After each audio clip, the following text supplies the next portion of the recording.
Sebastian Gorka, Deputy Assistant to the President and Senior Director for Counterterrorism, making history every step of the way with President Trump. Here they are in the Oval Office, and this was important. There's a new counterterrorism strategy.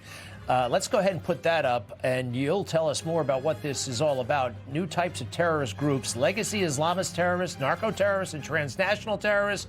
Violent left-wing extremists. Look, they're doing some recategorization, I believe, and it's all designed to make us safer. Sebastian Gorka, welcome back. How are you? What is life like every day going to the White House and looking for the bad guys?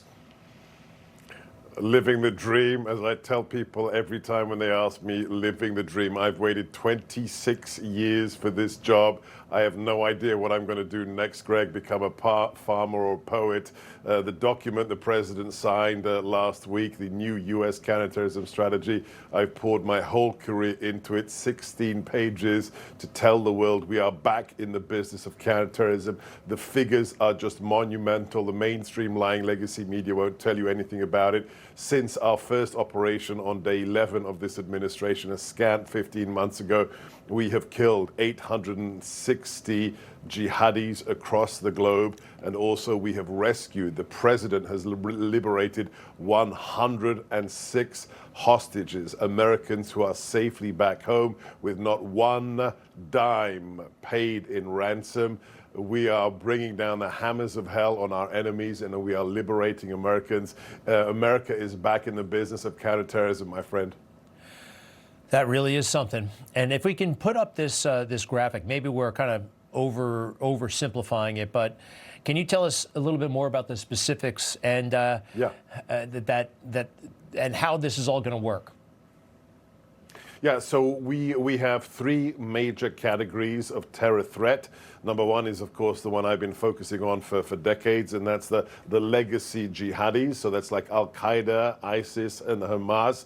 We're doing incredibly well against them, getting rid of the regime in Iran, the biggest state sponsor of international terrorism, will be the greatest historic achievement in counterterrorism we've ever seen. Secondly, under the august leadership of Stephen Miller, the Homeland Security Advisor, under the brand new Secretary, Senator Mullen at DHS, we are going after the narco-terrorists that under Biden's open border regime were killing more than 100,000 Americans every year with fentanyl, with illicit drugs. And then, of course, sadly, if you look at the news of the last 2 weeks, if you look at the murder of my good friend Charlie Kirk, the shooting of Steve Scalise, the incredible, undeniable rise in left-wing, indigenous, radical terrorism, often with people who espouse very radical pro-transgender ideologies. We've seen the person who killed Charlie.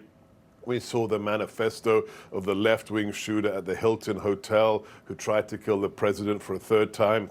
We will not allow those who use politically motivated terrorism in the United States to get away with it. So those are the three major categories, Greg. That is excellent. Listen, I'd love to, within limits, I know you got to, but is there anything you can share with us about either case, the Charlie Kirk case or the attempted assassination? It was,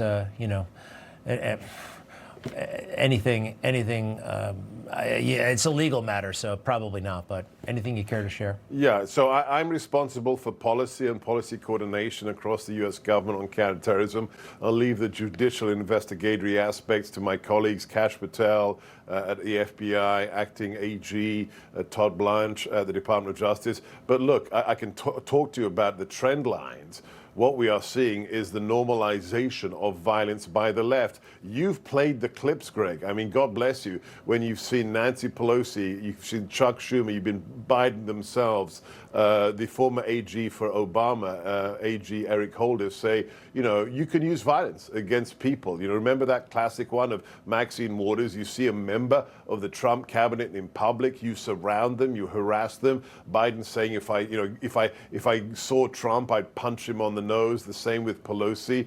That's the normalization of violence. The summer of love, the George Floyd riots, the first time ever Donald Trump and his family had to be sequestered in the nuclear bunker underneath the White House as the leftists were trying to burn down the church just one block away from the White House. So, you know, the left has normalized it, and sooner or later somebody's going to take action, but we will not permit it. And that's why the president, not just the Muslim Brotherhood, but Antifa were designated a foreign terrorist organization just recently, because we are going after them. That's why you have the incredible work at DOJ, Scott Bessent at Treasury, follow the money. Who's funding all these demonstrators? When you see the placards from the river to the sea, bring the Intifada home, how come all of those signs are exactly the same, Greg? Makes you think, doesn't it? It sure does. They're always kind of like done just so.